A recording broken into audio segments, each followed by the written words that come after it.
إن هذه أمتكم أمة واحدة وأنا ربكم فاعبدون وما أرسلناك إلا رحمة للعالمين.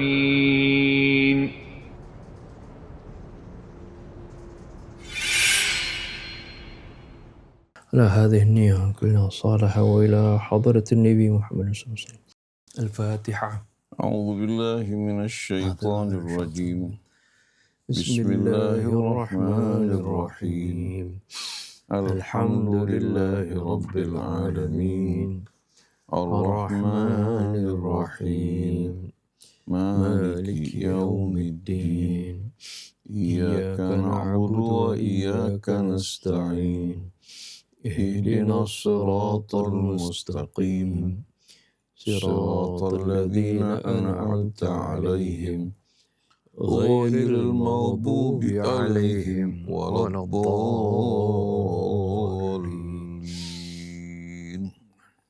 بسم الله الرحمن الرحيم. الحمد لله رب العالمين. اللهم صل على محمد وآل محمد. ربنا زدنا علما وألحقنا بالصالحين. اللهم آتنا من عندك رحمة وعلمنا من لدنك علما نافعا وانفعنا بما علمتنا.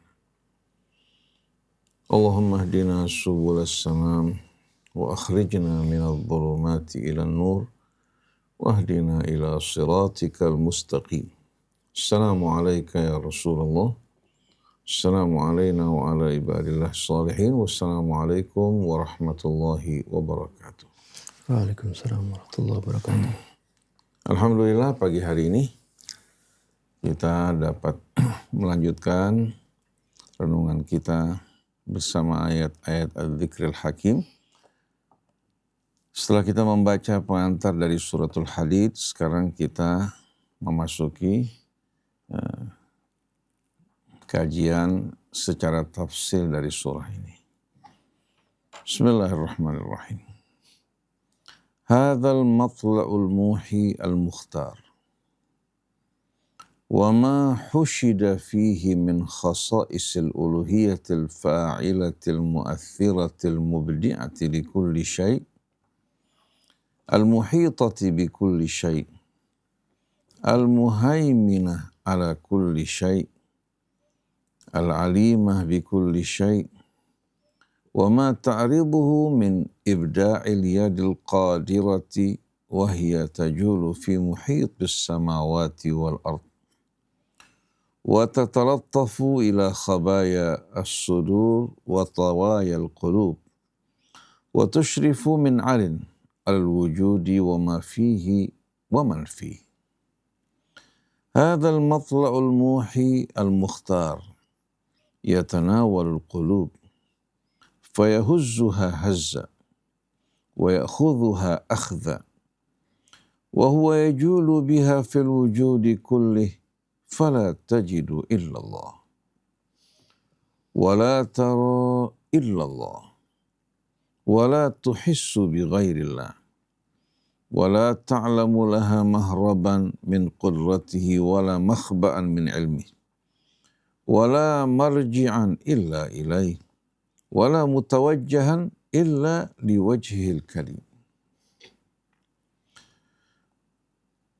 أعوذ بالله من الشيطان الرجيم. سبح لله ما في السماوات والأرض وهو العزيز الحكيم.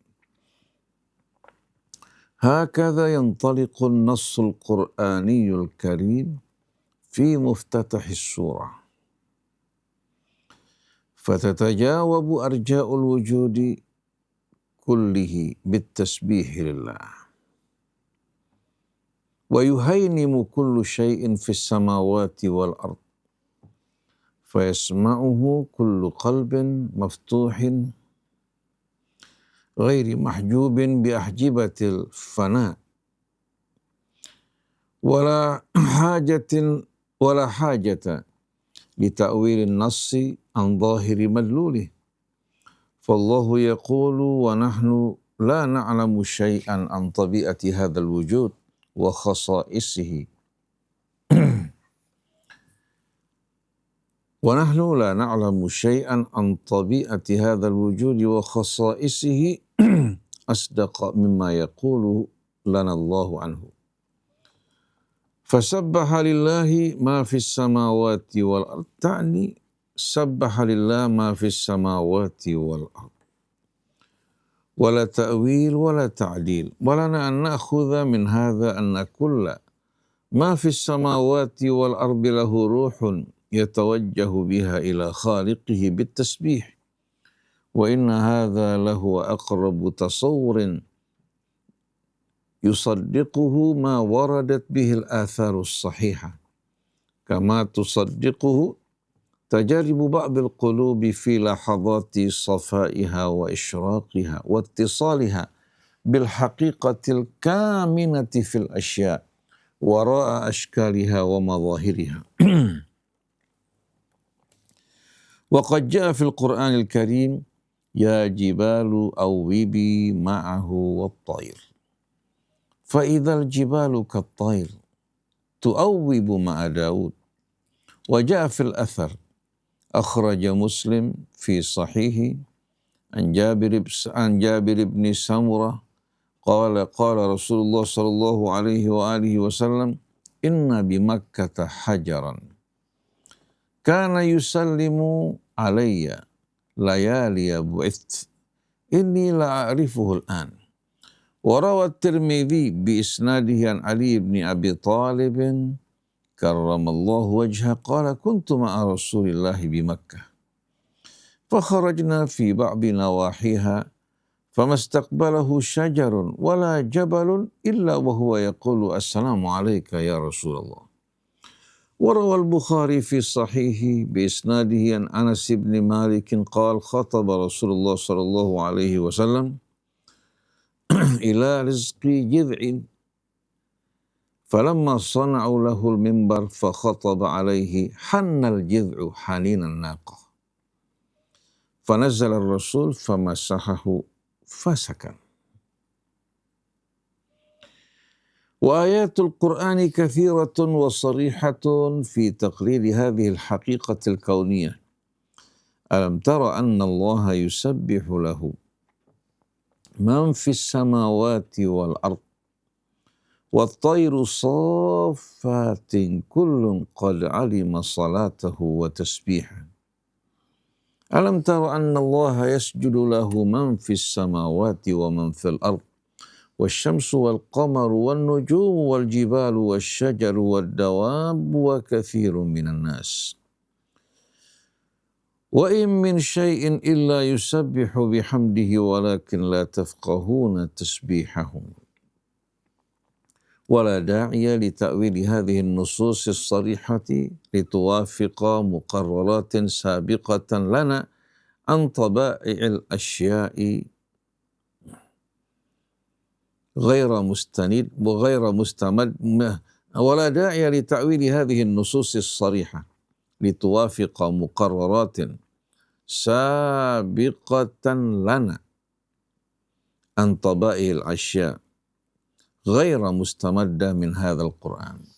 فكل مقرراتنا عن الوجود وكل تصوراتنا عن الكون ينبغي أن تنبأ أولا من مقررات خالق هذا الكون ومبدئ هذا الوجود، وهو العزيز الحكيم. فتسبيح ما في السماوات والأرض له فرع عن العزة الغالبة والحكمة البالغة، وهو المهيمن على كل شيء بقوته، وهو جاعل كل شيء وفق حكمته.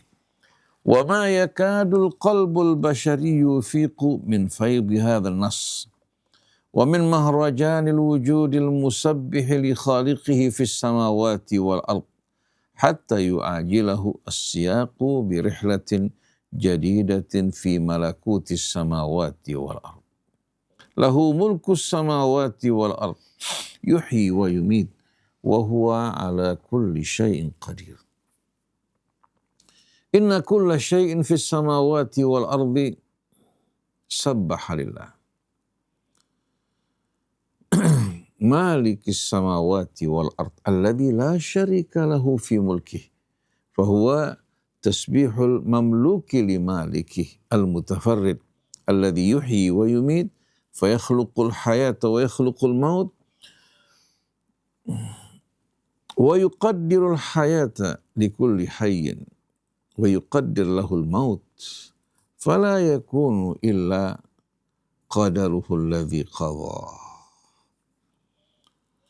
والحياة ما تزال سرا في طبيعتها وسرا في مصدرها ولا يملك أحد أن يقول من أين جاءت ولا كيف جاءت فضلا على أن أحدا لا يدري ما هي على وجه الحقيقة. والنص القرآني يقول إن الله هو الذي يحيي الذي يعطي الحياة للأحياء وما يملك أحد أن ينكر هذا ولا أن يثبت غيره والموت كالحياة سر مغلف لا يعرف أحد طبيعته ولا يملك أحد أن يحدثه لأن أحدا غير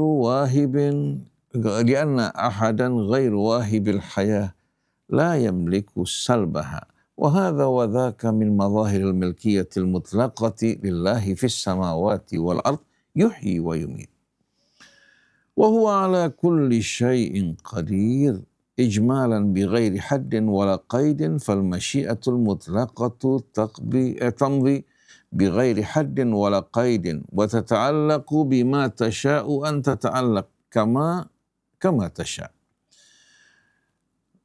وتتعلق بما تشاء أن تتعلق به كما تشاء وكل قيد يتصوره العقل البشري بمنطقه هو لهذه المشيئة من أي نوع وأي لون هو تصور باطل ناشئ من طبيعة العقل البشري المحدود واختيار المشيئة لنواميس وسنن واختيار المشيئة لنواميس وسنن لهذا الوجود داخل في حقيقة انطلاقها بلا قيود ولا حدود فهي تختار هذه النواميس والسنن اختيارا طريقا وتعملها في الكون غير مقيدة بها بعد إعمالها ولا محصورة في نطاقها والاختيار دائم مضطرد وراء هذه السنن والنواميس والقرآن يولي هذه الحقيقة عناية كبيرة فينص عليها في كل مناسبة بما يفيد طلاقة المشيئة من كل قيد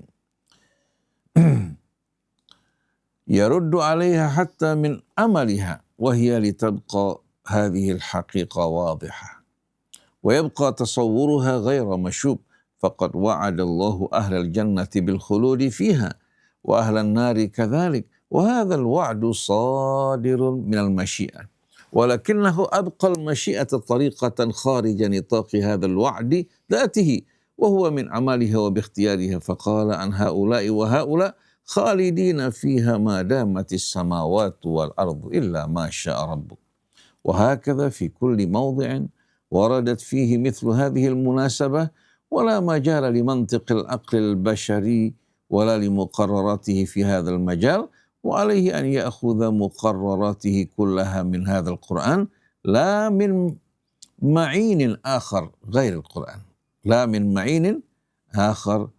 القرآن ومن ثم يتمثل للقلب البشري من خلال هذه الآية سلطان الله المطلق في ملكه الذي لا شريك له فيه والذي يتوجه إليه سبحانه بالتسبيح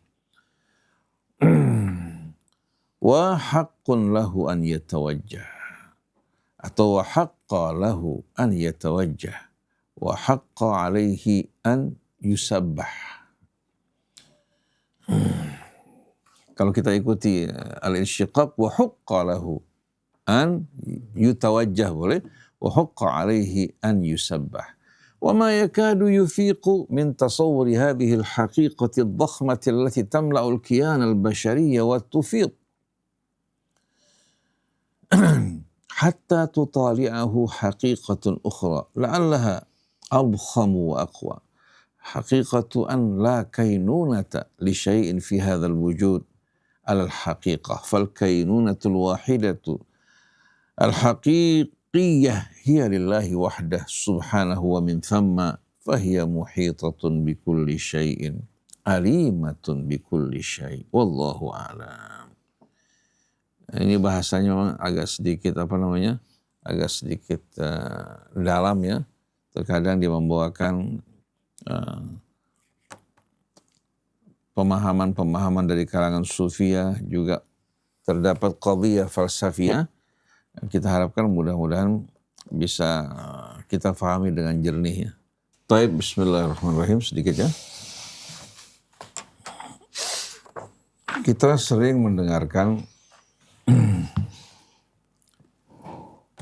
di dalam Al-Quran kata sabbaha, yusabbihu tasbihan. Juga ada kata lain dalam Al-Quran yang dipergunakan oleh Allah Subhanahu wa Ta'ala yang maknanya mendekati, walaupun ada perbedaan di antara keduanya. Itu qaddasa yuqaddisu taqdisa. Dua-duanya berada pada firman Allah Subhanahu wa Ta'ala, qalu ataj'alu fiha may yufsidu fiha wa yasfiku ad-dima wa nahnu nusabbihu bihamdika wa nuqaddisu lak. Malaikat mengajukan pertanyaan kepada Allah dengan penuh rasa heran. Apakah kamu akan menempatkan di muka bumi makhluk yang berpotensi untuk melakukan kerusakan di atasnya dan menumpahkan darah? Wa nahnu nusabbihu bihamdika wa nuqaddisu lak. Sedangkan kami selalu bertasbih kepadamu. Wa nuqaddisu lak, demikian pula kami juga selalu bertasbih, mensucikan dan mengagungkan. Allah menjawab, qala inni a'lamu ma la ta'lamu. Jadi kita lihat di sini atau dalam ayat ini terdapat kata nusabbihu bihamdik wa nuqaddisu lak. Biasanya dalam terjemahan diartikan sama. Padahal tidak mungkin dua kata ini sama, berarti apa? Berarti terdapat sesuatu tambahan yang tidak memiliki makna yang berbeda. Nah, para ulama mengatakan bahwa sabbaha yusabbih menunjukkan arti mensucikan Allah Subhanahu wa Ta'ala dari hal-hal yang tidak patut, yang tidak layak, ya, yang dinisbatkan kepadanya. Jadi maha suci Allah Subhanahu wa Ta'ala dari kezaliman, dari perbuatan-perbuatan yang menganiaya hambanya. Oleh karena itu di saat seorang bertasbih kepada Allah, maka perasaan buruk sangka di hatinya harus betul-betul hilang. Hingga dia dapat betul-betul berjalan, bekerja dalam hidupnya dengan penuh rasa baik sangka terhadap Tuhannya. Dan dalam riwayat, ana inda dhanni abdi, saya tergantung sangkaan hambaku terhadapku. Dan sangkaan ini menimbulkan sugesti. Apabila dia bersangka baik kepada Allah, maka semangat dalam berjuang, motivasi untuk bekerja akan lebih besar. Dengan penuh harapan akan membawa menuju kesuksesan. Tapi kalau dia bekerja, beramal dengan rasa buruk sangka, maka tidak akan ada motivasi yang mendorong dirinya untuk bersemangat dalam melaksanakan pekerjaannya. Muncul di hatinya rasa tidak puas terhadap Allah. Sampai ada yang mengatakan, kenapa engkau ciptakan saya? Setelah itu kamu tentukan hidup saya. Tentukan nasib saya. Kemudian kamu minta pertanggungjawaban saya. Ini ucapan orang-orang yang berburuk sangka. Tapi orang yang berbaik sangka bersyukur kepada Allah yang telah menciptakan dirinya, memuliakan dirinya, memberikan dia akal, memberikan dia pilihan, kesempatan untuk meraih kemuliaan di dunia dan di hari akhirat. Apabila dia berbuat kebaikan, dia bersyukur, yang memberikan hidayah adalah Allah kepadanya. Apabila dia berbuat keburukan, dia menyadari bahwa ini kembali kepada kelemahannya. Dia mohon ampun kepada Allah Subhanahu wa ta'ala. Jadi seluruh hidupnya betul-betul penuh dengan harapan. Bila dia berbuat salah, dia memohon ampun kepada Allah. Dua orang ini pasti berbeda. Jadi kata tasbih, kata kerjanya sabbaha yusabbih, menunjukkan apa? Allah Subhanahu wa ta'ala maha suci dari segala sifat kurang, apalagi sifat buruk. Maka ketika manusia menisbatkan kepada Allah istri dan anak, Allah menjawab Subhanahu wa ta'ala amma yasifun. Maha suci Allah dari apa-apa yang mereka sifati. Begitu juga yang menisbatkan kepada Allah bertangan, berkaki, bermata. Ya. Walaupun mereka mengatakan tidak sama dengan mata, tangan, dan kaki kita, mereka menisbatkan kepada Allah Subhanahu wa ta'ala apa yang tidak layak dan tidak patut. Karena ungkapan tersebut dalam Al-Quran seperti kata yad untuk menunjukkan kekuasaannya. Seperti biyadihi malakutu kulli syai' biyadihil mulk. Orang Arab dengan ungkapan-ungkapan semacam ini menunjukkan sesuatu yang berada di tangan seseorang dan di bawah kekuasaannya. Contohnya ketika satu orang takut dari seseorang yang mengancam dirinya. Lalu temannya mengatakan la takhaf. La takhaf minhu. Fulan biyadi. Ya'tamiru bi amri. Kamu tidak perlu takut kepadanya. Fulan di tangan saya, dia akan ikut perintah saya. Itu kata-kata ini dalam bahasa Arab, ya, itu merupakan hal yang umum. Ini merupakan ungkapan majas atau ungkapan metaforis. Dalam bahasa Indonesia pun digunakan. Dalam bahasa Indonesia juga digunakan. Jadi jangan kita menisbatkan sifat-sifat yang ada pada makhluk kepada Allah Subhanahu wa ta'ala. Lalu mereka mengatakan, bukankah Allah menisbatkan kehidupan kepada makhluknya? Padahal kehidupan itu apa? Juga merupakan sifat Allah. Jawabannya beda. Allah Al-Hayyu, dialah narasumber kehidupan yang menganugerahkan kehidupan dan memberikan kehidupan bagi makhluknya. Sedangkan kita adalah makhluk yang dihidupkan, yang menerima anugerah tersebut. Beda. Dua makna dari apa? Kehidupan ya, yang ada pada manusia dengan kehidupan yang ada pada Allah Subhanahu wa ta'ala. Begitu juga Al-Alim. Manusia disifati dengan ilmu alim. Allah dengan Al-Alim. Ini menjelaskan perbedaan karakteristik dari dua sifat tersebut. Bagi manusia dia sifat yang baru. Sifat yang sebelumnya dia tidak berilmu sama sekali. Bahkan sebelumnya dia bukan merupakan apa-apa. Allah yang mengadakan dirinya. Jarak antara ada dan tidak ada itu jarak yang amat jauh. Yang tidak mungkin dapat dilalui manusia. Tapi Allah dengan kun fayakun, dari yang mati Allah kuasa untuk menghidupkan. Dari yang bodoh Allah mengajarkan berbagai macam ilmu pengetahuan. Allamal insana malam ya'lam. Oleh karena itu ilmu manusia itu bersifat aradi, tidak menyatu dengan dirinya. Berbeda dengan ilmu Allah. Ilmunya menyatu dengan dirinya yang tidak pernah didahului oleh kebodohan. Jadi bertasbih kepada Allah maksudnya mensucikan Allah Subhanahu wa ta'ala dari segala yang tidak patut, yang tidak layak, dari sifat-sifat kurang.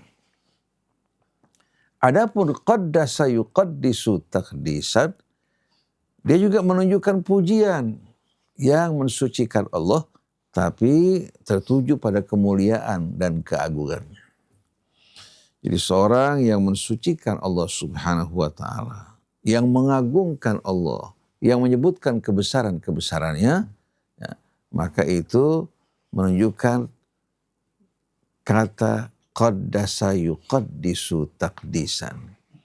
Ini juga disebutkan dalam suratul Jumu'ah. Yusabbihu lillahi ma fis samawati wa ma fil ardi al-malik al-quddus al-aziz al-hakim. Al-Malik Al-Quddus di sini menjelaskan yang maha suci, yang maha agung dengan nama-namanya yang begitu indah. Sedangkan sabbaha yusabbihu menunjukkan bahwa alam semesta dan seluruh isinya mensucikan Allah Subhanahu wa taala. Dia merupakan zat yang maha suci dari segala hal yang tidak patut, yang tidak layak. Jadi orang yang menisbatkan kepada Allah kezaliman, itu jelas-jelasan orang yang menuding dan menuduh Allah tanpa dasar kebenaran. Allah telah melimpahkan rahmatnya, kemurahannya bagi kita. Biasanya sehabis salat witir kita berdoa subuh kudus Rabbul malaikati waruh, atau subuh kudus dengan tambahan Rabbuna wa Rabbul malaikati waruh. Subuh di sini menjelaskan maha suci Allah dari apa saja yang tidak patut, dari sifat-sifat yang disebutkan oleh makhluknya kepadanya. Sedangkan kudus menggambarkan kesucian dan keagungan Allah serta kesempurnaannya dalam seluruh asma'nya. Hingga manusia ketika membaca doa semacam ini atau mendengarkan ayat-ayat Allah yang mensucikan Allah dari segala apa yang tidak patut, kemudian menyebutkan kemuliaan keagungannya, hidupnya akan selalu penuh dengan harapan dan motivasi untuk bekerja, berjuang, dan yakin akan janji Allah, dan Allah tidak akan pernah mengurangi haknya, dan tidak mungkin Allah juga akan menambahkan sesuatu ke dalam timbangan amalnya yang tidak patut. Dia maha pengampun atas seluruh dosanya, maha pengasih penyayang, lagi maha pemurah. Jadi ini perbedaan yang dijelaskan oleh para ulama ya, mengenai perbedaan makna dari kata sabbaha yusabbihu tasbihan dengan qaddasa yuqaddisu taklisan atau tasbih dan taqdis. Kemudian kita memasuki uraian yang diuraikan oleh Said Qutb rahimahullah. Said Qutb di sini ya, lebih banyak betul-betul dalam menguraikan ayat-ayat Allah menekankan kepada al-ma'ani, al-batinah wal asrar al-kaminah fil ayat. Kepada makna-makna yang batin ya, yang terdapat dalam ayat-ayat suci Al-Quran, begitu juga rahasia-rahasia yang terkandung di dalamnya. Ini yang menyebabkan dia menamakan tafsirnya fi dhilalil Quran, karena ini merupakan hasil dari renungannya. Yang mengajak kita juga untuk menikmati hasil renungan beliau, hingga tidak perlu harus menempuh jalan yang panjang, dan kita bisa nanti meresapi dan menambahkan dari apa-apa yang beliau uraikan bagi kita, karena waktu demikian pula perkembangan zaman ini akan membuka wawasan fikiran manusia. Tapi intinya pokoknya, hendaknya dalam membaca Al-Quran, kita betul-betul meresapi, menghayati. Bukan hanya membaca, bergegas-gegas ingin selesai, atau menjadikan tafsir Al-Quran sebagai wacana untuk kita berdebat, berdialog dengan lain, menunjukkan kemampuan kita. Tapi kita ingin meresapi ayat-ayat Allah Subhanahu wa ta'ala. Kitabun anzalnahu ilaika mubarakun liyadabbaru ayatihi waliyadzakkara ulul albab. Sebuah kitab yang kami turunkan yang penuh keberkahan agar direnungkan, diresapi dan dihayati ya, dan menjadi pelajaran bagi orang-orang atau segolongan manusia yang bernama ulul albab. Itu mereka yang merenung, bertafakur, menyelami dan mendalami hingga mereka menemukan kebenaran yang sejati.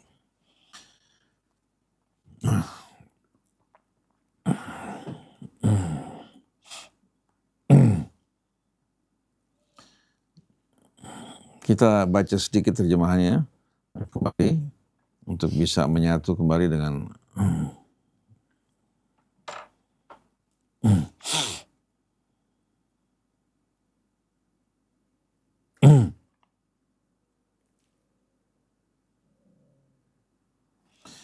hadzal matla'u al-muhi al-mukhtar.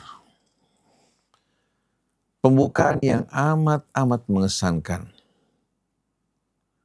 yang terpilih atau dipilih oleh Allah Subhanahu wa ta'ala sebagai pembukaan dari surah ini.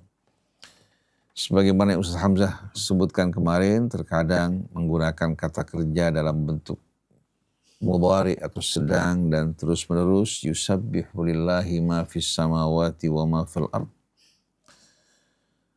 Terkadang menggunakan kata kerja dalam bentuk madhi atau past tense atau masa lampau. Terkadang dalam bentuk perintah. Seperti sabbihisma rabbikal a'lalladzi khalaqa fasawwa. Perintah ini sesuai dengan realita dan kenyataan, bukan paksaan dari Allah untuk menerima hal-hal yang tidak benar, tapi ini sesuai dengan realita yang sebenarnya. Sucikan nama kebesaran Tuhanmu yang maha tinggi, yang maha agung. Bagaimana mungkin sifat-sifat yang tidak layak dinisbatkan kepada Allah yang maha agung, sedangkan kepada manusia saja tidak layak. Dari kezaliman dan perbuatan-perbuatan yang tidak benar. Terkadang mempergunakan kata subhana. Ini merupakan satu kata yang tidak berubah-ubah. Sama dengan tabaraka. Karena arti mudhari'nya berbeda maknanya. Tabaraka ya tabaraku yang mutasarrif di sini ya, menunjukkan makna yang berbeda. Karena tabaraka maksudnya dia mengambil berkah. Tapi kalau tabaraka dalam suratul Mulk ini merupakan sebuah kata yang tidak berubah-ubah untuk menunjukkan akan karunia Allah. Rahmat keberkahan yang tak pernah sama sekali berhenti dan selalu berlimpah. Begitu juga subhanalladzi asra bi 'abdihi lailan minal masjidil harami ilal masjidil aqsal ladzi barakna haulahu linuriyahu min ayatina innahu huwas samiul basir. Kalau katakan kata subhana dihilangkan, lalu Allah menjelaskan bahwa dia yang memberangkatkan hambanya dari al-masjid al-haram menuju al-masjid al-aqsa. Kemudian dilanjutkan setelah itu menuju sidratil muntaha. Maka menjelaskan bahwa pekerjaan ini bukan pekerjaan yang hanya bisa dilakukan Allah Subhanahu wa ta'ala. Tapi dengan masuknya subhana, menjelaskan bahwa ini tidak lagi termasuk dalam jangkauan, pikiran, perhitungan, dan kemampuan manusia. Maha suci Allah yang memberangkatkan hambanya. Jadi kalian tidak perlu bertanya bagaimana dia berangkat.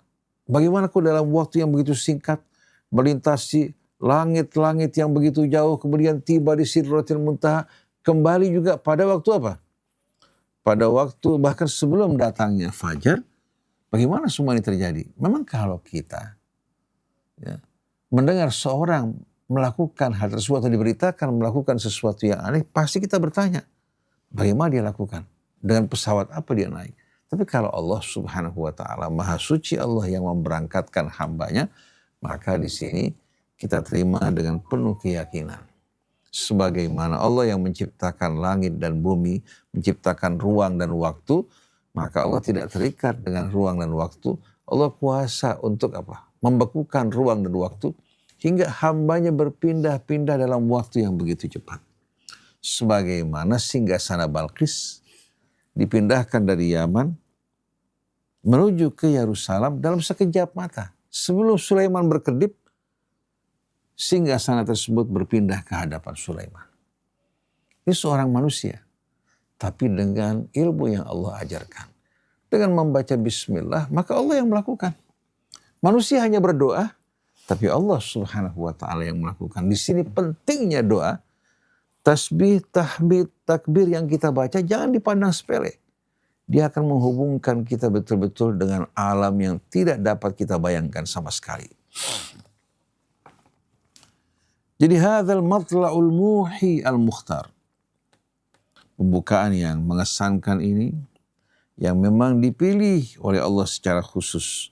وَمَا حُشِدَ فِيهِ مِنْ خَصَائِصِ الْأُلُوهِيَّةِ الْفَاعِلَةِ الْمُؤَثِّرَةِ الْمُبْدِعَةِ لِكُلِّ شَيْءٍ.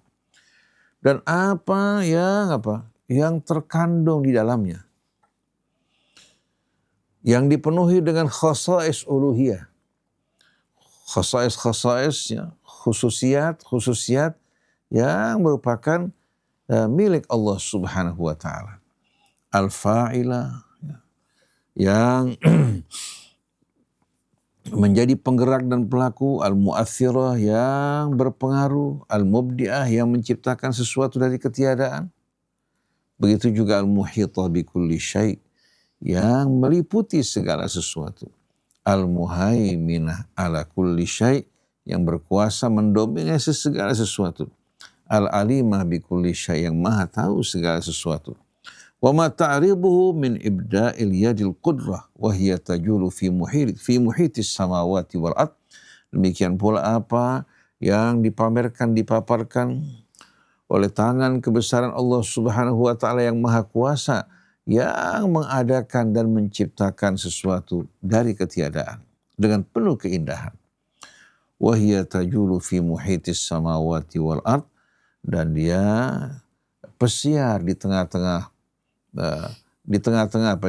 pelosok langit dan bumi.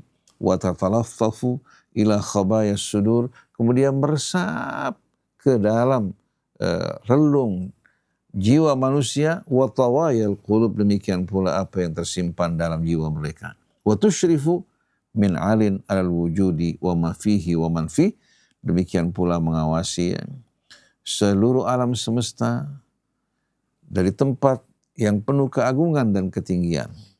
Wa ma fihi wa man fihi, meliputi baik itu manusia, demikian pula makhluk-makhluknya dan keberadaan di luar manusia. Kata ma dalam bahasa Arab bisa mencakup seluruh eksistensi. Jadi kata ma fis samawati wal ard ini bisa mencakup seluruh keberadaan. Sedangkan kata man biasanya dipergunakan hanya untuk orang yang berakal. Seperti sabbahalillahi man fis samawati wa man fil ard. Di sini bagi manusia, termasuk jin, termasuk para malaikatnya. Tapi benda-benda tidak termasuk di dalamnya. Tapi kalau kata ma bisa mencakup yang berakal dan tidak berakal, walaupun pada kebiasaan digunakan untuk benda. Untuk makhluk-makhluk yang tak berakal. Tapi kalau kita membaca Al-Quran, ternyata makhluk-makhluk, ya, benda-benda mati yang kita anggap mati, ternyata dia juga bertasbih kepada Allah. Memiliki ruh, ya, bertasbih kepada Allah Subhanahu wa ta'ala, mensucikannya, demikian pula mengagungkannya. Jadi pembukaan ini merupakan pembukaan yang amat unik, ya. Pembukaan yang mengajak kita betul-betul bersama langit bumi untuk mensucikan Allah Subhanahu wa ta'ala, mengagungkan Allah dengan tujuan utama membersihkan jiwa kita dari hal-hal yang tidak benar, dari kotoran-kotoran yang melekat dalam fitrah kita. Begitu pula meresapi keagungan Allah Subhanahu wa ta'ala, hingga kita betul-betul merasakan diri kita yang ruku dan sujud di hadapan kebesaran dan keagungannya, penuh dengan ketulusan, penuh dengan keyakinan akan kesucian, kebesaran dan keagungan Allah. Dan ini yang akan membuat kita menyatu bersama seluruh eksistensi di alam raya, bertasbih, demikian pula mengagungkan Allah. Hingga kita merasakan alam raya ini bukan lagi merupakan ancaman buat kita, bukan merupakan lawan, bukan merupakan musuh, tapi sahabat kita yang bersama-sama bertasbih, mensucikan dan mengagungkan Allah Subhanahu wa ta'ala. Kemudian setelah itu Allah menjelaskan dialah satu-satunya yang maha perkasa, lagi maha bijaksana. Bagaimanapun perkasanya seseorang, bagaimanapun kuatnya satu bangsa negara, semuanya dalam genggaman kekuasaan Allah. Bagaimanapun bijaksananya seseorang, tidak mungkin sama sekali mengungguli kebijaksanaan Allah. Oleh karena itu apabila di hadapan kita ada bimbingan petunjuk Allah dan kebijaksanaannya, kemudian ada katakan dari manusia yang mengkritisi atau mengoreksi kebijaksanaan Allah Subhanahu wa ta'ala, maka dengan sendirinya kita sebagai hamba yang meyakini kesucian dan keagungan Allah serta kebijaksanaannya tidak akan sama sekali ragu-ragu untuk memilih apa yang datang dari Allah.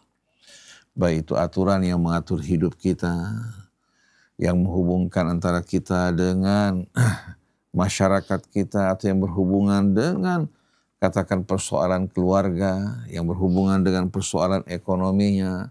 Begitu pula dalam berbagai macam aspek kehidupan tidak ragu bagi kita untuk menerima datang dari Allah tanpa kita bertanya-tanya.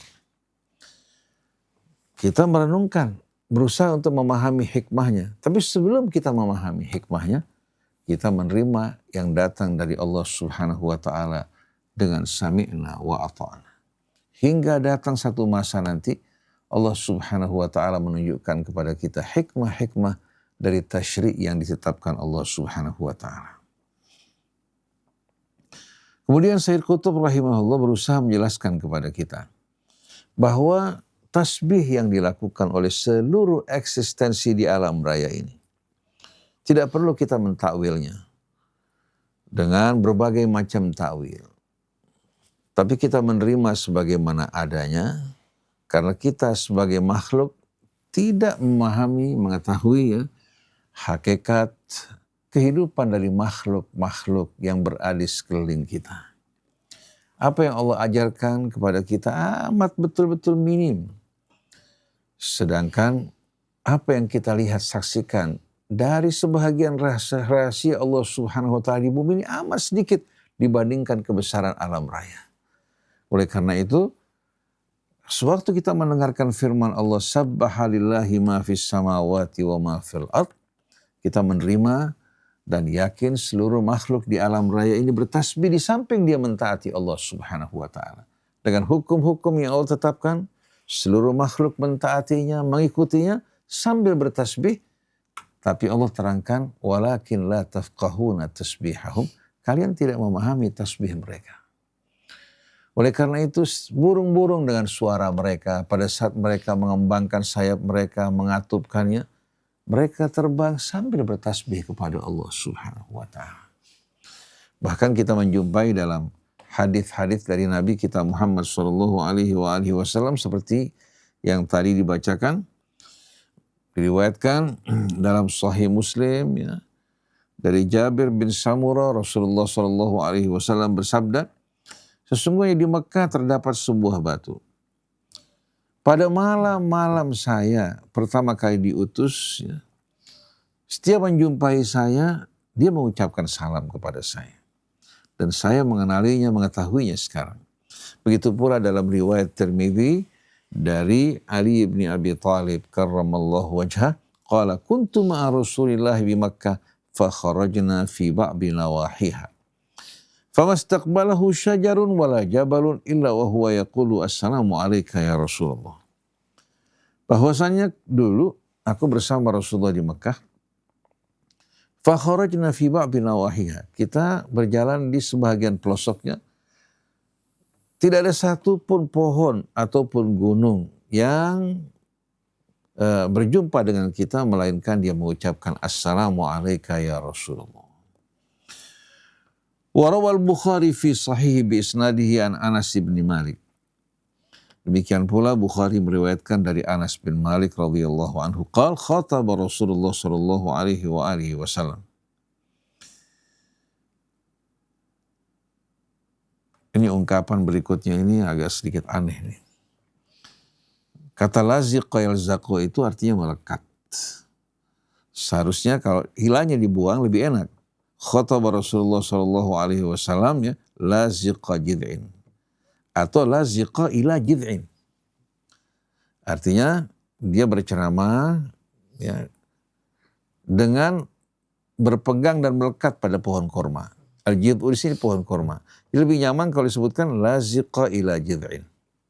Artinya dia berpegang pada batang korma. Falamma sana'u lahul mimbar, maka ketika mereka membuat mimbar, fa khataba alaihi, Rasulullah mulai berkhutbah di atas mimbar, hannal jid'u haninan naqah. Terdengar suara rintihan, ratapan dari pohon korma tersebut yang biasa dipegang oleh Rasulullah pada saat menyampaikan khutbahnya, terdengar ratapan yang keluar dari batang pohon korma tersebut. Fanazala Rasul sallallahu alaihi wasallam famasahahu fasakan. Rasulullah sallallahu alaihi wasallam langsung turun dari atas mimbarnya, lalu dia mengusap pohon korma tersebut, lalu suaranya langsung ratapannya berhenti. Malah dalam riwayat yang lain, Rasulullah mengusap, kemudian sambil berbisik kepadanya, lalu suara ratapannya menghilang. Lalu suatu Rasulullah ditanya, apa yang kau ucapkan ya Rasulullah? Rasulullah mengatakan, aku menjanjikannya menjadi pohon kurma yang akan menghiasi taman surgaku nanti. Artinya pohon kurma begitu mencintai Rasul, merindukan Rasul, baru ditinggalkan dari apa? Dari pohon yang masih tetap ada tidak dipotong, menuju mimbar sudah mengeluarkan ratapan. Artinya pohon ternyata jiwanya lebih meresapi kecintaan kepada Rasul yang diutus sebagai rahmatan lil alamin, sedangkan kita umatnya kurang meresapi. Banyak yang berselawat dengan suara yang indah, tapi selawat tanpa diresapi maupun dihayati. Hingga tidak menggerakkan kita untuk mengikuti apa-apa yang diajarkan oleh Nabi kita Muhammad SAW. Jadi khatabar Rasulullah SAW, mengingat bahwa hadis diriwayatkan dengan maknanya, bisa juga terjadi reduksi dalam ungkapannya. Ya. Jadi khatabar Rasulullah SAW laziqa ila jid'in. Falamma sana'u lahul mimbar fa khataba alaihi hannal jid'u haninan naqah. Fanazzala ar-rasulu famasahahu fasakan. Wa ayatul Quran kathiratun wa sarihatun fi taqriri hadhil haqiqatil kauniyah. Dan ayat-ayat Quran begitu banyak dan tegas dalam menetapkan hakikat ini. Contohnya, alam taro annallaha yusabbihu lahu man fis samawati wal ardi wat tayru saffat kullun qad alima salatahu wa tasbihah. Apa kamu tidak melihat bahwa Allah Subhanahu wa taala bertasbih kepadanya apa yang terdapat di langit maupun di bumi?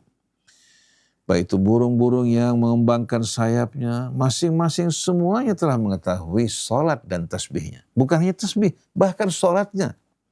Alam taro annallaha yasjudu lahu man fis samawati wa man fil ard. Apa kamu tidak melihat, menyaksikan bahwa Allah sujud kepadanya semua yang terdapat di langit.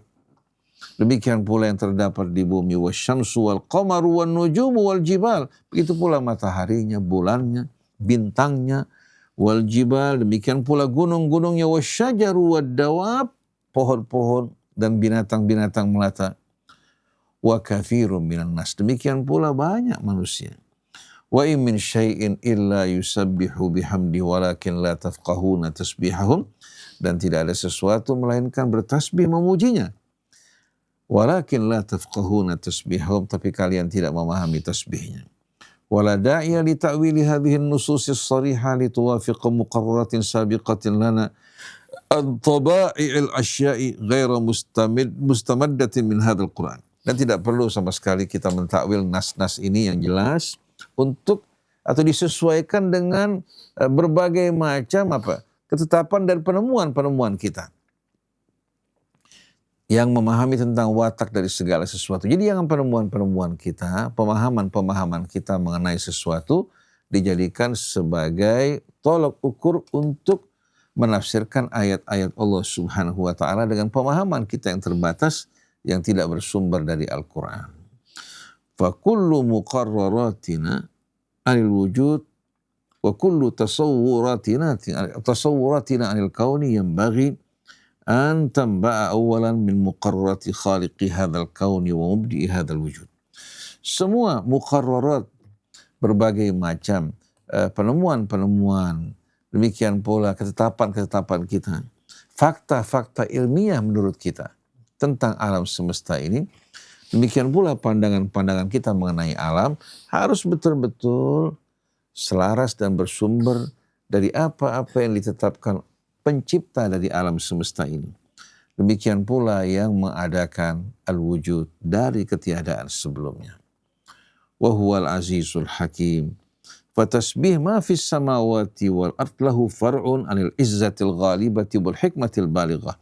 Maka langit bumi yang bertasbih kepada Allah dan seluruh isinya merupakan cabang dari keagungan Allah Subhanahu wa taala al-ghalibah, yang perkasa, dan hikmah Allah Subhanahu wa taala yang benar-benar amat mendalam. Fahuwal muhaiminu ala kulli syai'in biquwwatih. Dialah yang maha kuasa mendominasi segala sesuatu dengan kekuatannya. Wa huwa ja'ilu kulli syai'in wafqa hikmatih.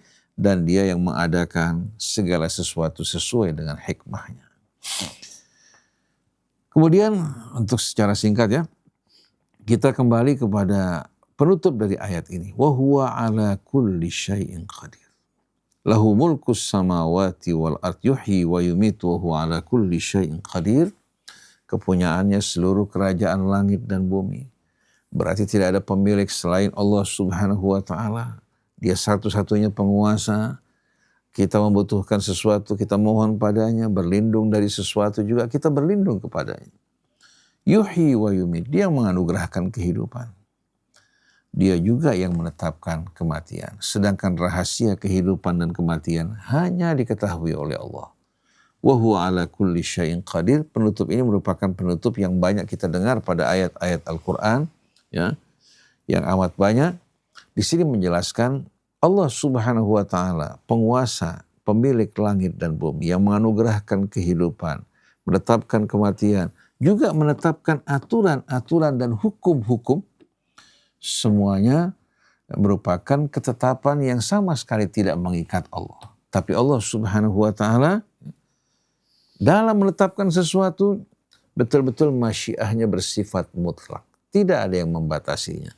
Sebagaimana tadi Syekh itu memberikan perumpamaan, ketika Allah menjelaskan penghuni syurga maupun penghuni api neraka, khalidina fiha madamatis samawatu wal ard illa ma syaa rabbuk.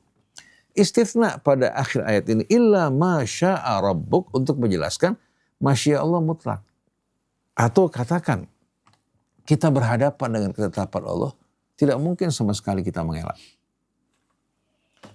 Kita bekerja, kita berusaha, tapi untuk mengubah ketetapan Allah, katakan mengubah api untuk kehilangan panas dan sifat yang membakar, mustahil bagi kita.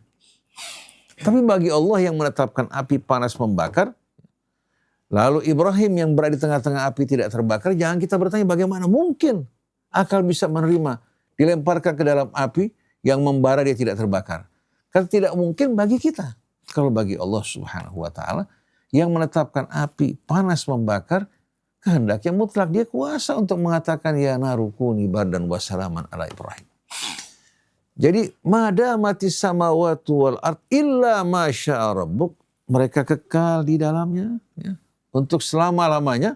Tetapi kita ingat ya, bahwa kekekalan tersebut tidak sama dengan kekalnya Allah, tapi kekekalan yang merupakan ketetapan dari Allah. Allah juga kuasa bisa mengubah yang kekal menuju ketiadaan. Ini sebagai penjelasan dan tambahan bahwa Allah Maha Kuasa atas segala sesuatu, baik pada ketetapannya, pada aturannya, pada hukum-hukumnya, sedangkan Allah tidak terikat dengan semua itu. Wa huwa ala kulli syai'in qadir.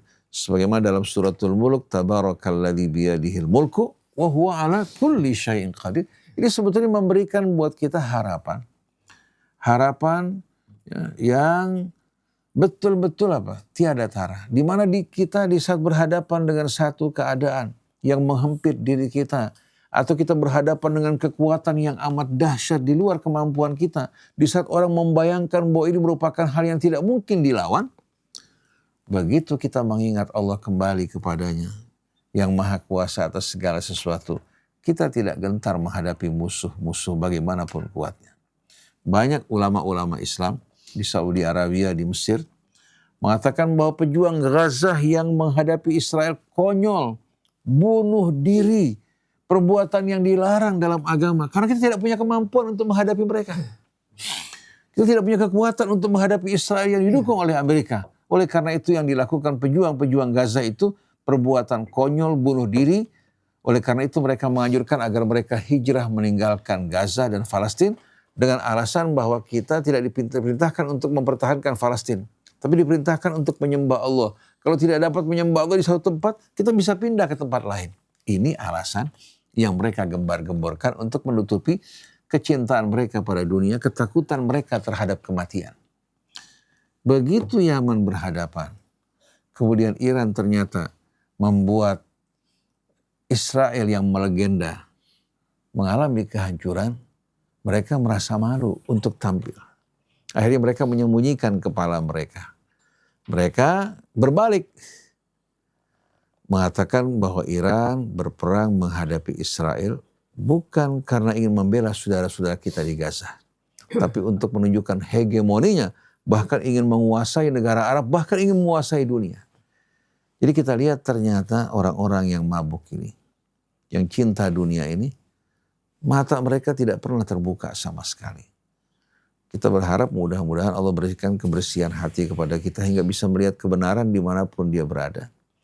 Dan bisa melihat yang batil itu batil, dan Allah bantu kita untuk selalu bersama kebenaran dan orang-orang yang berjuang dalam kebenaran. Jadi sabbahalillahi ma fis samawati wal ard wa huwal azizul hakim. Lahu mulkus samawati wal ard wa huwa ala kulli syai'in qadir. Dengan dua ayat ini aja bisa menjadi bekal buat kita yang sebaik-baiknya. Mungkin untuk memperjelas maknanya lebih luas, apa yang kurang paham dari ucapan Sayyid Qutb bisa diajukan kepada para jamaah. Sebelum sampai mungkin menambahkan. Muhammad. Sedikit dari masalah takwil yang diuraikan Sayyid Qutb tadi.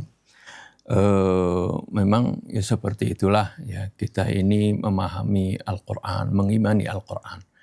Baik kita tahu takwilnya atau belum kita tahu takwilnya, ya kita beriman ya kepada Al-Quran. Tidak seperti orang-orang yang kafir. Ini dalam surah Al-A'raf dijelaskan ayat 52, 53 ya. وَلَقَدْ جِئْنَاهُمْ بِكِتَابٍ فَصَّلْنَاهُ عَلَى عِلْمٍ هُدًى وَرَحْمَةً لِقَوْمٍ يُؤْمِنُونَ. Sungguh kami telah datangkan kepada mereka dengan suatu kitab ini, Al-Quran ini, yang fassalnahu ala ilmin. Kami rincikan, kami jelaskan berdasarkan ilmu. Ilmu di sini ilmin, ya, tanwin di sini menunjukkan ada idhafah ilmillah. Ya, berdasarkan ilmu Allah. Yang mana ilmu Allah itu mendahului segala sesuatu. Allah tahu, kadang-kadang manusia itu yang belum tahu, ya Allah, kadang-kadang kita belum tahu. Ya, dan banyak yang kita belum tahu, kemudian akhirnya kita tahu, seperti itu. Nah ini berdasarkan ilmu pengetahuan, penyelidikan, pengamatan, akhirnya kita tahu. Ya, padahal Allah Subhanahu Wa Taala sudah beritahukan terlebih dahulu, ya, karena ilmu Allah mendahului segala sesuatu, sebagai hudan wa rahmatan liqaumi yu'minun. Nah Allah ingatkan, hal yanzuruna illa ta'wilah. Apakah mereka menantikan supaya Al-Quran itu jelas semuanya takwilnya baru mau beriman? Ya, maksudnya apakah mereka nggak mau beriman sama Al-Quran? Kok pengen jelas dulu? Allah ceritakan tentang nanti akan terjadi kiamat. Oh nanti aja kita beriman kalau udah terbukti takwilnya. Atau nanti ada setelah kematian ada alam barzakh. Oh kita nggak mau beriman dengan Al-Quran sampai nanti datang dulu takwilnya. Arti takwil di sini maksudnya kenyataan dari apa yang sudah dihabarkan oleh Allah Subhanahu Wa Taala atau buktinya. Baru beriman. Karena kata Allah, ya yauma ya'ti ta'wiluhu. Ketika sudah datang takwilnya, sudah jelas tentang hari kiamat, apalagi tentang alam barzakh, ya. Yaqulul ladzina nasuhu min qablu qad ja'at rusulu rabbina bil haqq. Maka orang-orang yang melupakan Al-Quran ini akan mengatakan, yang sebelumnya melupakan Al-Quran, tidak mau nasuh di sini maksudnya bukan saja melupakan, maksudnya meninggalkan Al-Quran. Mereka mengatakan qad ja'at rusulu rabbina bil haqq. Sungguh telah datang utusan Tuhan kami dengan membawa kebenaran. Fahal lana min syufa'a. Apakah kami akan ada yang akan menolong kami?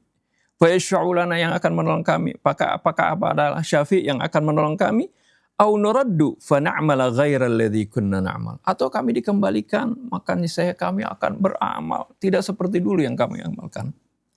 Qad khasiru anfusahum wa dhalla anhum ma kanu yaftarun. Nah ini penyesalannya bagaimana ketika sudah terbukti takwilnya, mereka baru mau beriman, nggak ada gunanya iman kepada kita. Jadi keimanan kita kepada Al-Quran, baik itu sudah terbukti takwilnya, artinya bukti dari apa yang Allah terangkan itu sudah menjadi kenyataan, atau belum, kita tetap beriman. Nah ini takwilnya ini terus ya, dengan perkembangan zaman itu akan terus sedikit demi sedikit terungkap seperti itu. Nah ini seperti itu ya, kita harus pahami tentang bagaimana Al-Quran ini akan terungkap terus penjelasannya. Sampai nanti akhirnya tentang hari kiamat, tentang alam barzah itu adalah merupakan pengungkapan dari apa yang sudah diberitakan oleh Allah dalam Al-Quran Al-Karim. Ini yang pertama. Yang kedua, bagaimana tadi Ustaz Husain jelaskan bagaimana tasbih itu, bagaimana kita itu artinya menafikan segala sifat buruk, kelemahan bagi Allah Subhanahu wa taala. Artinya kita harus di dalam hati kita meyakini Allah Subhanahu wa taala mustahil bersifat zalim, bersifat lemah, bersifat misalnya beranak seperti kita, seperti itu. Sehingga Allah katakan subhanallahi amma yasifun. Nah ini, hendaknya inilah yang dilakukan oleh manusia. Karena semua makhluk Allah Subhanahu wa taala itu bertasbih kepada Allah. Wa in min syai'in illa yusabbihu bihamdik walakin la tafqahuna tasbihum. Segala sesuatunya bertasbih dengan memuji Tuhan. Jadi alam semesta ini bertasbih.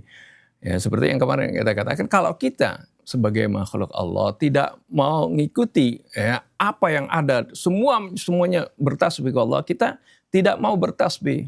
Kita akan menentang Allah, mengatakan Allah Subhanahu wa taala misalnya beranak, atau menisbatkan kezaliman kepada Allah dan sebagainya.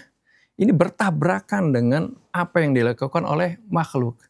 Sehingga digambarkan oleh Allah Subhanahu wa taala ketika manusia mengatakan Allah itu punya anak. Ya. Ini dalam surah Maryam. Wa qalu ittakhadhar rahmanu walada. Mereka mengatakan Rahman itu punya anak. Laqad ji'tum syai'an idda. Sungguh kalian telah mendatangkan sesuatu yang sangat mungkar. Takadu samawati yatafattarna minhu wa tanshaqqul ardu wa takhirrul jibalu hadda an da'u lirrahmani walada. Nyaris langit-langit ini pecah, hancur. Dan nyaris bumi ini terbelah dan gunung-gunung runtuh. Kenapa sebabnya? An da'u lirrahmani walada. Tatkala mereka mengatakan bahwasanya Allah mempunyai anak, Ar-Rahman punya anak. Jadi ketika dia menisbatkan Allah punya anak, artinya dia tidak mensucikan Allah. Dia bertabrakan dengan alam ini, bahkan nyaris alam ini, langit ini akan hancur seperti itu. Saking besarnya apa dosa yang dia lakukan. Tapi kenapa langit tidak runtuh? Ya, ini adalah bagian dari rahmat Allah Subhanahu wa taala. Ya, karena Allah Subhanahu wa taala telah mengatakan dalam berbagai ayat walaula kalimatun sabaqat wa ajalun musamma laqudiya bainahum. Kalau bukan sudah ada ketetapan Allah dan waktu yang sudah tertentu, bagaimana kita diberikan kesempatan untuk bertobat, untuk kembali kepada Allah, pasti sudah dihancurkan kita ini. Ini adalah bagian dari rahmat Allah. Tapi jadi intinya bagaimana kita diperintahkan untuk selalu bertasbih kepada Allah Subhanahu wa taala dengan hati kita, ya. Karena alam semesta ini semuanya bertasbih bilisanil hal, ya. Kalau tadi apa yang diungkapkan dalam hadis itu adalah mukjizat Allah Subhanahu wa taala. Karena Allah bisa saja sesuatu yang enggak punya lidah, enggak punya mulut bisa berbicara seperti batang kurma tadi, ya. Karena Allah mengatakan di akhirat pun seperti itu. Antaqanalladzi antaka kulla syai'. Ketika ditanya kepada kulit, kenapa kamu kok bersaksi yang memberatkan kami? Kami dibikin berbicara oleh Allah yang bisa menjadikan segala sesuatu berbicara. Benda-benda mati seperti jidh tadi bisa berbicara karena Allah mampu saja, nggak perlu pakai lidah, kayak mulut, bisa sesuatu berbicara. Dan ini pun sudah terbukti sekarang.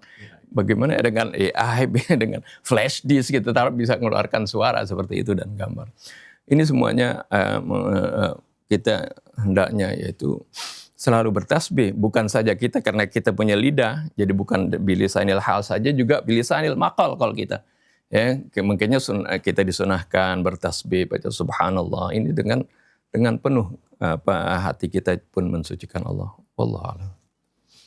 Ikhwan akhwat yang mau menambahkan atau mengajukan koreksi, Assalamualaikum Ustaz. Waalaikumsalam warahmatullahi warahmatullahi wabarakatuh. Sedikit Ustaz, Silakan. ini mengenai bertasbih semua makhluk yang ada di bumi maupun di langit. Tentu ini kalau menurut saya kan inheren atau melekat pada setiap manusia. Bagaimana dengan misalnya manusia-manusia atau orang-orang di luar Islam? Contoh misalnya Nasrani, Yahudi, atau bahkan yang tidak percaya kepada Allah Subhanahu wa Ta'ala. Iya. Para ini dekat.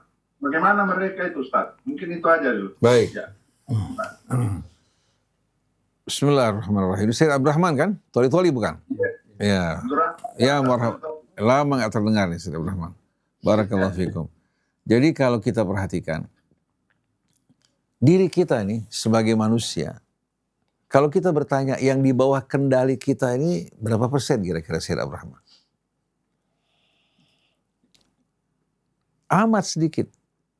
Jantung kita bekerja di luar kesadaran kita. Seluruh organ-organ tubuh kita, sistem imunitas kita, syaraf kita, otot kita, semua bekerja sampai kepada pencernaan kita, semua di luar kendali kita. Tapi walaupun demikian, kita sebagai manusia diberikan pilihan sesuai dengan tugas kita sebagai khalifah. Adapun mengoperasikan jantung, paru-paru, kalau semua diserahkan kepada manusia, maka manusia nggak ada yang bisa istirahat sama sekali. Nanti kalau seandainya mengoperasikan pencernaannya, begitu juga ginjalnya, fungsi hatinya, pankreasnya, kemudian limpahnya, termasuk juga sistem imunitasnya, sistem pertahanan tubuhnya, semua diserahkan kepada manusia. Jangankan satu orang, diserahkan kepada satu tim yang ahli, ya, itu betul-betul akan meletihkan, melelahkan. Berarti harus aplusan kan siang malam untuk apa? Untuk menjaga. Tapi dengan rahmat Allah semua ini ditangani oleh Allah Subhanahu wa Ta'ala. Yang menjadi tanggung jawab kita adalah pada ranah dan area kebebasan yang Allah berikan buat kita. Adapun kalau kita berada di luar kebebasan, contohnya tertidur tanpa disengaja, kita bukan mukallaf pada saat tidur. Atau pada saat kita koma, pada saat koma di luar pilihan kita bukan koma karena bermabuk-mabukan, maka pada saat koma, apa yang Allah wajibkan ya pada saat sadar, tidak wajib pada saat itu. Baru ketika dia sadar, kewajiban yang ditinggalkan, dia ulangi. Seperti kewajiban berpuasa sebagai contoh. Kewajiban berpuasa yang tidak dilakukan pada saat koma, bisa digantikan nanti pada saat dia sadar. Atau sesuatu yang terpaksa dilakukan, tidak terdapat makanan, kecuali hanya babi, maka pada saat itu dibolehkan bahkan harus memakan untuk menyelamatkan hidupnya. Maka Rasulullah mengatakan 7 wizan ummatil khata'u wa nisyan wa mastukrihu alaih. Dimaafkan dari umatku kesalahan yang tidak disengaja. Lupa. Begitu juga apa yang dipaksakan atas dirinya. Allah maafkan kecuali kalau dipaksa membunuh seseorang untuk menyelamatkan hidupnya, gak boleh dilakukan. Karena kalau dia melakukan pembunuhan untuk menyelamatkan dirinya, sedangkan yang dibunuh orang yang tidak berdosa, yang tidak bersalah, yang diharamkan oleh Allah untuk dibunuhnya, maka tidak boleh kita melakukan sama sekali. Tapi kalau tanpa melakukan perbuatan tersebut untuk menyelamatkan hidup kita, bahkan mengucapkan kalimat kufur seperti Ammar bin Yasir boleh. Jadi kita lihat bagaimana Islam membimbing kita untuk menjaga kehidupan kita, kehormatan kita, agama kita. Oleh karena itu wajib kita menjaga juga kehidupan dan kehormatan orang lain. Begitu pula darahnya. Jadi Akh Rahman, kebebasan yang kita miliki ini yang menjadi tanggung jawab kita ini, yang kadang-kadang membangkang menentang Allah. Tidak mau bertasbih kepadanya. Mengikuti hawa nafsunya. Tapi di luar itu semuanya sel-sel tubuh kita seluruhnya bertasbih kepada Allah Subhanahu wa Ta'ala. Seluruhnya mentaati perintah Allah Subhanahu wa Ta'ala. Termasuk orang kafir juga. Termasuk orang kafir. Jadi termasuk orang kafir juga ya. Di luar area dan ranah pilihannya semuanya tunduk kepada Allah. Dari dalam Al-Quran apa? Afa ghaira dinillahi yabghun walahu aslama man fil ardi tau'an wa karha wa ilaihi yurja'un. apakah selain dari agama Allah yang mereka pilih, mereka inginkan. Padahal seluruh yang di langit dan di bumi ini, seluruh eksistensi yang ada, ya, seluruhnya apa? Tunduk kepada Allah. Baik tauan, dengan tulus, ya, dengan pilihannya, au karha, atau dengan kendali Allah Subhanahu wa ta'ala. Dengan sendirinya apa? Ada yang memilih bertasbih kepada Allah seperti para malaikat yang bertasbih, manusia yang taat kepada Allah Subhanahu wa ta'ala, semuanya dengan patuh melaksanakan perintah Allah. Tapi ada lagi makhluk-makhluk, ya, yang Allah Subhanahu wa ta'ala telah apa?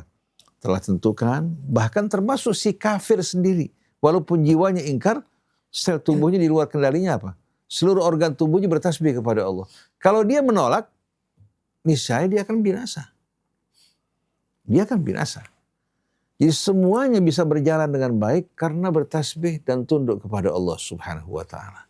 Nah, tauan menggambarkan dengan ketaatan yang tulus, sedangkan karhan dengan kendali dan hukum yang Allah tetapkan bagi mereka. Jadi walaupun orang-orang kafir, walaupun orang-orang musyrik, ya, yang jiwa mereka ingkar, tapi di luar ranah pilihannya, semuanya tunduk kepada Allah Subhanahu wa ta'ala dan bertasbih kepadanya. Maka kemana kita akan melarikan diri? Oleh karena itu kita bisa melarikan diri dari orang lain, dari musuh di luar. Tapi bagaimana kita melarikan diri dari apa? Dari batin kita. Dari pertanyaan-pertanyaan yang muncul dalam hati kita. Dari tusukan-tusukan rasa bersalah yang mengenai kita akibat perbuatan salah walaupun manusia tidak melihat kita. Jadi pada dasarnya manusia ini sebetulnya diciptakan dalam keadaan suci, fi ahsani taqwim, tapi muncul kejahatan penyimpangan setelah manusia mulai berinteraksi dengan kehidupannya, pengaruh pendidikan, kebiasaan yang buruk, ya. Begitu juga pengaruh lingkungan dan lain sebagainya, ini yang merusak manusia. Nah, mudah-mudahan Allah Subhanahu wa ta'ala jaga kita, anak kita, keluarga kita untuk selalu betul-betul dalam pengawasan dan pendidikan Allah Subhanahu wa ta'ala dan penjagaannya. Nah, cara untuk mendapatkan semua itu bertasbih kepada Allah. Sebagaimana langit bumi bertasbih, memuji Allah, mengakui ketidakberdayaan kita di hadapan kesucian keagungan Allah, ini akan memasukkan kita ke dalam perlindungan Allah.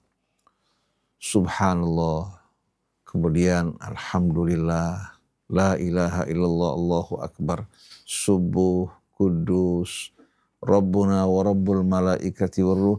Kita berjalan sambil membaca ini, kemudian berselawat pada Rasulullah SAW.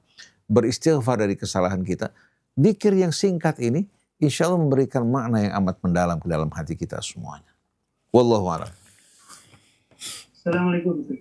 Waalaikumsalam warahmatullahi wabarakatuh. Ustaz Afwan, mohon dijelaskan kembali ya mengenai sifat atau asma Allah ini yang kalau arus utama kan bisa dibilang ada dua ya, ada yang tafwid atau ta'til gitu ya. Misalkan Wahabiyah itu ketika memaknai yad itu ya tangan, tapi tangannya berbeda gitu ya. Tapi kalau Asy'ariyah itu kan yang mentakwil bahwa itu adalah kekuatan. Nah ini mohon maaf, istilah tafwid sama ta'til ini mohon dijelaskan seperti apa pendapatnya mengenai sifat Allah atau asma Allah. Syukran. Baik, pertama-tama perlu kita ingatkan bahwa Quran tidak pernah mempergunakan kata sifat bagi Allah. Karena sifat ini tidak menyatu dengan yang disifati. Kemudian di samping tidak menyatu dengan yang disifati juga amat-amat terbatas. Amat-amat terbatas. Kalau kita mengatakan si fulan seorang penyair, dia tidak lahir sebagai seorang penyair. Bahkan dia pun lahir dari ketiadaan. Berbeda dengan Allah Subhanahu wa ta'ala. Dengan nama-namanya Al-Alim, Al-Qadir, Al-Qawi, Al-Aziz, Al-Hakim. Ini semua merupakan sifat-sifat yang menyatu dengan Allah. Oleh karena itu tidak menggunakan kata sifat. Malah Allah menafikan orang-orang yang menyifati dirinya. Subhanahu wa ta'ala amma yasifun, dari apa-apa yang tidak patut. Tapi Allah gunakan kata walillahil asmaul husna fad'uhu biha. Allah memiliki nama-nama ya, yang penuh keindahan. Maka mohonlah kepada Allah dengan memanggil namanya. Jadi kita berkomunikasi dalam doa kita berhubungan dengan Allah dengan memanggil namanya. Yang begitu indah, yang akan betul-betul memberikan kesejukan dalam hati kita, menjawab pertanyaan-pertanyaan kita, dan juga memberikan harapan yang amat besar bagi kita semuanya. Baik dalam permohonan, pengharapan terhadap sesuatu, ataupun dalam memohon perlindungan. Nah kemudian Abdul Rahman tadi menyebutkan mengenai ta'til dan tafwid. Kalangan-kalangan Salafi Wahabi, mereka menuduh kita sebagai mu'attilah. Mu'attilah, sebagaimana kita tahu arti al-atal itu atau ta'til artinya apa? Artinya tidak memberlakukan atau dikatakan membekukan juga ta'til. Ya. Di sini maksudnya dengan sendirinya apa? Kita menolak untuk menerima nama Allah sebagaimana mestinya. Jadi ketika mereka mengatakan yadullah fawqa aidihim, tangan Allah di atas tangan mereka, kita wajib untuk mengimani bahwa Allah itu bertangan. Kalau kita menolak dan mentakwilkannya, dianggap kita mu'attil. Nah, kalau kita baca Al-Quran, ayat tadi dalam surat Al-Fatah, innal ladzina yubayi'unaka innama yubayi'una Allah. Sesungguhnya mereka-mereka yang membaiat kamu sama dengan berbaiat pada Allah. Sama dengan berbaiat pada Allah. Rasulullah meletakkan tangannya, mereka sahabat satu persatu menjabat tangan Rasul memberikan baiat. Lalu Allah katakan yadullah fawqa aidihim. Sebagaimana tangan mereka ya di tangan Rasul, Allah katakan tangan Allah di atas tangan mereka. Maksudnya apa? Allah juga mendukung baiat mereka. Untuk memahami ayat ini, kalau kita baca ayat berikutnya jelas. Laqad radiyallahu 'anil mu'minina idh yubayi'unaka tahta syajarah. Allah ridha kepada orang yang beriman ketika membaiat kamu di bawah pohon. Jadi maksud yadullah fawqa aidihim bukan berarti tangan Allah ditumpuk di atas tangan apa? Di atas tangan Rasul dan tangan para sahabat, itu tidak. Tapi maksudnya Allah ridha dan mendukung baiat mereka. Artinya baiat ini merupakan baiat yang amat dicintai Allah. Karena pada saat itu mereka berbaiat pada Rasul untuk sehidup semati di jalan Allah Subhanahu wa ta'ala. Begitu juga wasi'a kursiyuhu samawati wal ard. Kursi kebesaran keagungan Allah meliputi langit dan bumi. Kalau kita baca terjemahan Saudi Arabia, ya, di catatan kakinya sampai pada ayat al-kursi ini, wasi'a kursiyuhu samawati wal ard, di bawah dijelaskan. Sebagian orang mengatakan bahwa, sebagian ahli tafsir mengatakan bahwa kursi di sini menggambarkan kekuasaan Allah. Tapi yang benar, kursi itu tempat Allah meletakkan kakinya. Subhanahu wa ta'ala amma yasifun. Terang-terangan tempat Allah meletakkan kakinya. Dari mana nih? Padahal gambaran wasi'a kursiyuhu samawati wal ard menggambarkan kekuasaan Allah ini tidak terbatas dalam satu wilayah. Tapi seluruh langit dan bumi merupakan apa? Merupakan kekuasaan Allah Subhanahu wa ta'ala. Di bawah kendali dan perintahnya. Begitu juga ketika Allah berfirman, yauma yukshafu an saqin wa yud'auna ila sujud. Ketika betis disingkap dan mereka diperintahkan untuk sujud. Lalu seorang mufassir mereka mengatakan sebetulnya ketika dikatakan yauma yukshafu an saqin menggambarkan hari yang menakutkan sampai orang ya mengangkat pakaian dari betisnya untuk melarikan diri. Orang kalau lari gimana sih? Kan diangkat supaya bisa jangan sampai keserimpet, kan diangkat kakinya, dia melarikan diri karena ketakutan. Begitu juga pada hari akhirat nanti orang-orang kafir ya yang ingkar pada Allah, yang tidak mentaati Allah, ketika mereka dipanggil, mereka berusaha melarikan diri dengan menyingkap betis mereka. Lalu dia menambahkan, tapi karena ada riwayat yang mengatakan pada hari tersebut yang disingkap betisnya Allah Subhanahu wa ta'ala. Kata Subhanahu wa ta'ala amma yasifun. Di mana api neraka ditanya oleh Allah Yauma naqulu di jahannam halim talati, kamu sudah penuh belum? Ternyata neraka mengatakan hal mim mazid. Akhirnya karena mengeluh masih belum puas, Allah angkat betisnya katanya, kemudian masukkan dalam api neraka. Api mengatakan qattu ya Rabbi, cukup wahai Tuhanku. Ini dari mana datangnya? Ini hadis Israiliyat, dan hadis ini hadis yang betul-betul apa? Diada-adakan, dan orang yang mengadakannya wal'iyadzubillah merupakan orang yang dikutuk oleh Allah Subhanahu wa ta'ala. Karena menggambarkan jelas-jelasan Allah ini seperti apa? Manusia. Cuma bedanya Allah bertangan, tangannya nggak seperti kita, mungkin seperti apa? Iya. Ini kan gambaran-gambaran yang mengerikan, percis kayak gambar anak kecil ketika menggambarkan Tuhannya, Tuhan itu raksasa yang besar, yang berkuasa. Karena menurut mereka yang besar itu yang kuat. Padahal bisa aja orang kecil menggunakan bom atom bisa mengalahkan yang besar. Jadi kalau kita perhatikan di sini, mereka menuduh orang yang menafsirkan ayat ini ya sesuai dengan uslub bangsa Arab dalam pembicaraan mereka, terkadang menggunakan majas, menggunakan isti'arah, menggunakan tashbih, menggunakan kinayah. Karena diturunkan dalam bahasa Arab kan. Allah pinjam bahasa Arab untuk menyampaikan pesannya. Oleh karena itu cara memahami ayat-ayat mutasyabihat Allah tunjukkan dalam Quran. Dan Allah mengecam mereka-mereka yang mentakwilnya seenak mereka. Huwallazi anzala 'alaikal kitaba minhu ayatun muhkamatun hunna ummul kitab. Allah yang menurunkan kepadamu ayat-ayat muhkamat yang tidak mengandung multi tafsir, yang jelas maknanya. Ayat-ayat ini menjadi induk Al-Quran, di mana yang lain dikembalikan kepada induknya. Wa ukharu mutasyabihat, di samping ayat muhkamat terdapat ayat-ayat mutasyabihat. Maka setelah penjelasan ayat tadi sebelumnya, kita faham bahwa ayat mutasyabihat ini kalau kita ingin memahami maknanya, kembalikan kepada ayat muhkamat. Jadi ketika kita mendengarkan firman Allah, yadullah fauqa aidihim, biyadihi malakutu kulli syai', jangan ditafsirkan terpisah dari ayat muhkamat. Tapi kembalikan padanya. Allah mengatakan laisa kamitslihi syai', wa lam yakun lahu kufuwan ahad, la tudrikul absar wa huwa yudrikul absar wa huwa latiful khabir. Ini merupakan ayat muhkamat. Maka dengan sendirinya waktu kita memahami ayat mutasyabihat, kita kembalikan kepada ayat muhkamat, tidak seperti mantuknya yang kita fahami, tapi kita fahami apa?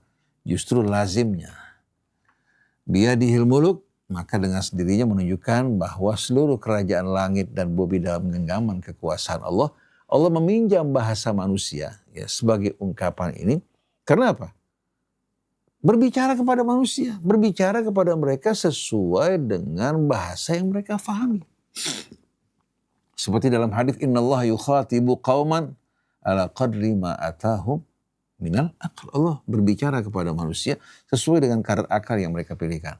Begitu juga dalam surat Ibrahim, wa ma arsalna mir rasulin illa bilisani qaumi liyubayyina lahum. Kami tidak mengutus seorang rasul melainkan dengan lisan kaumnya, berbicara dalam bahasa mereka. Jadi Allah berbicara kepada orang-orang Arab pada saat itu dengan bahasa yang biasa mereka pergunakan. Nah, bahasa ini kan terbatas. Sedangkan kebesaran keagungan Allah tidak terbatas. Jadi pada saat Allah menerangkan tentang dirinya dalam bahasa Arab, bahasa yang amat terbatas ini, dengan sendirinya terjadi tasyabuh antara ciri-ciri manusia ya, dengan Allah yang maha suci. Karena menggunakan bahasa manusia. Betul enggak? Ketika Allah Subhanahu wa ta'ala mengatakan As-Sami Al-Basir, yang maha mendengar lagi maha melihat, kita manusia selalu berpikir yang mendengar itu dengan telinga, yang melihat dengan mata kan. Nah, kita bayangkan Allah bertelinga dan bermata. Ini kesalahan kita, di mana kita menafsirkan ayat mutasyabihat ya, yang merupakan hal yang tak terelakkan karena menggunakan bahasa manusia yang terbatas untuk menggambarkan kebesaran keagungan Allah. Akhirnya ciri-ciri manusia masuk ke dalam apa? Ke dalam kata tersebut. Oleh karena itu untuk memahaminya, kembalikan menuju ayat muhkamat agar kita tidak salah dalam mentakwilkan ayat tersebut.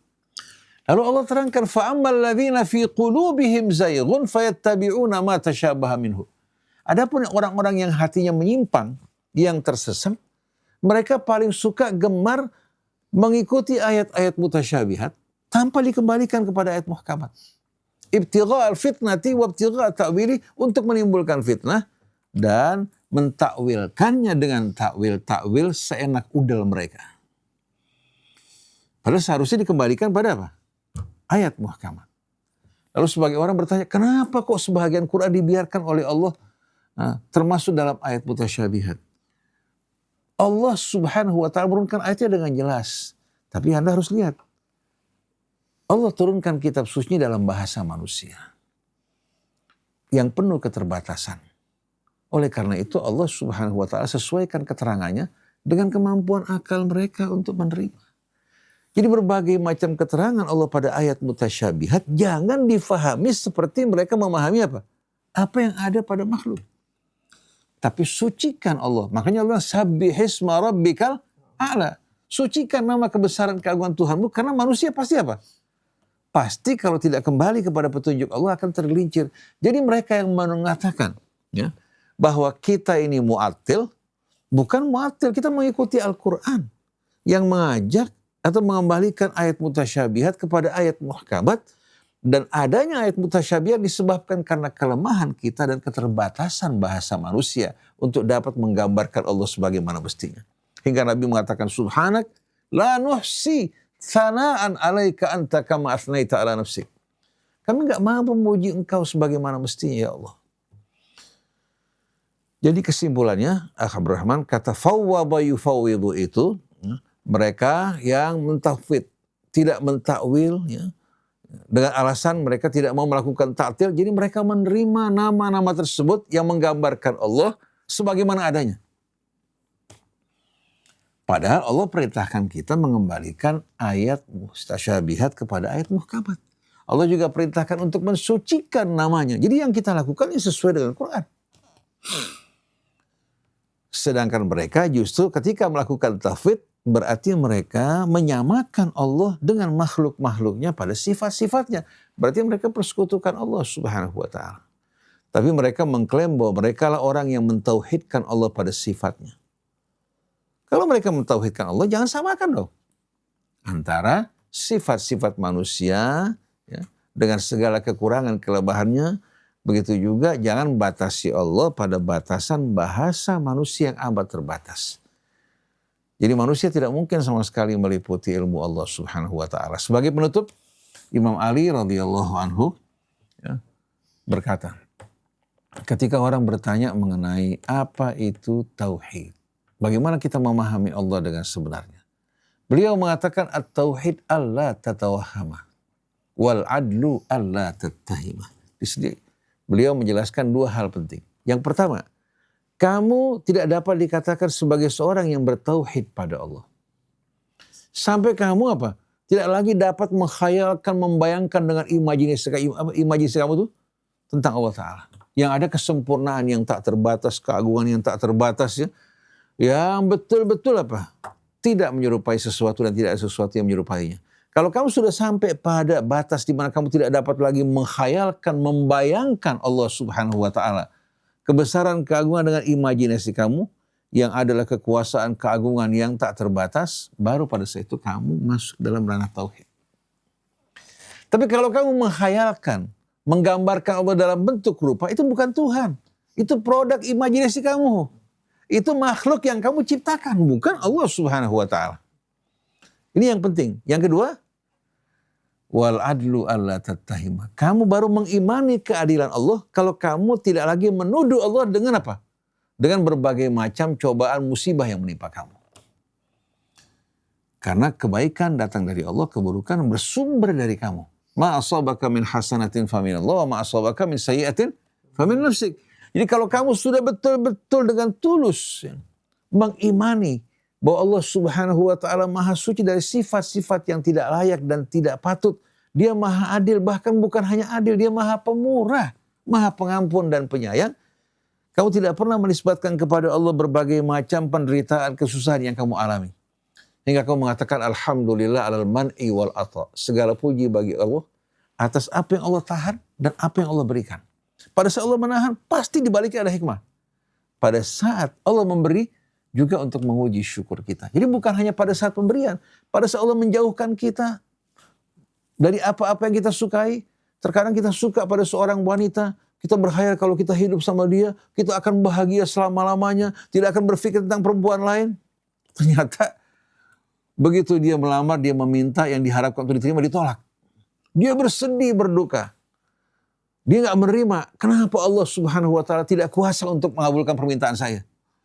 Ternyata setelah sekian lama baru menyadari. Kalau saat dia menikah dengan wanita ini, tidak mungkin dia akan apa? Dia akan merasakan kebahagiaan. Ternyata Allah gantikan dia dengan perempuan yang lebih baik, yang lebih mulia. Hingga setiap saat dia mengatakan, Alhamdulillah, mohon maaf ya Allah. Dulu aku menuduh engkau dengan tuduhan yang tidak patut. Ternyata Allah gantikan yang lebih baik. Jadi Alhamdulillah al-man'i wal ata'. Wa ala dhiqi was sa'ah. Wa ala usri wal yusur. Semuanya betul-betul kembali kepada hikmah Allah. Nah kalau ada akibat-akibat buruk yang kita terima, itu pasti dari perbuatan kita. Makanya Abu Bakar Siddiq mengatakan al-ajzu andarkil idraki al-ajzu andarkil idraki idrakun. Kemudian wal bahthu fi dzatillahi isyrakun. Orang kalau sudah tidak mampu lagi membayangkan, menghayalkan yang ada hanya kebesaran tiada tara, baru pada saat itu dia mengenal Allah. Dan bicara, mengutik-ngutik berbicara mengenai zat Allah, syirik. Karena pada saat itu apa? Dia pasti akan mengumpamakan, membayangkan Allah seperti yang terlintas dalam benaknya dari gambar makhluk. Ini kan indah sekali kan. Al-ajzu andarkil idraki idrakun wal bahthu fi dzatillahi isyrakun. Kalau Imam Ali mengatakan, at-tauhid alla tatawahhamah wal adlu alla tattahimah. Ungkapan-ungkapan yang amat indah dari mereka yang memahami Al-Quran. Demikianlah ikhwan akhwat yang dirahmati Allah, agak panjang sedikit nih. Keterbatasan kemampuan kita untuk dapat mengungkapkan Al-Quran. Begitu juga untuk menguraikan ungkapan Sayyid Qutb dalam bahasa Arab yang begitu mendalam. Dalam ungkapan bahasa Indonesia ini mah agak sulit sekali. Jazakumullah khair, nastaudi'ukumullah jami'an. Mudah-mudahan Allah berikan keberkahan pada apa yang kita pelajari. Jadikan orang-orang yang saleh, yang berhati mulia, bertutur mulia, dan dijauhkan dari perbuatan-perbuatan rendah dan hina. Amin ya rabbal alamin. Fadhal. Bismillahirrahmanirrahim. Alhamdulillah rabbil alamin. Allahumma shalli wa sallim ala sayyidina Muhammadin wa ala ali sayyidina Muhammad.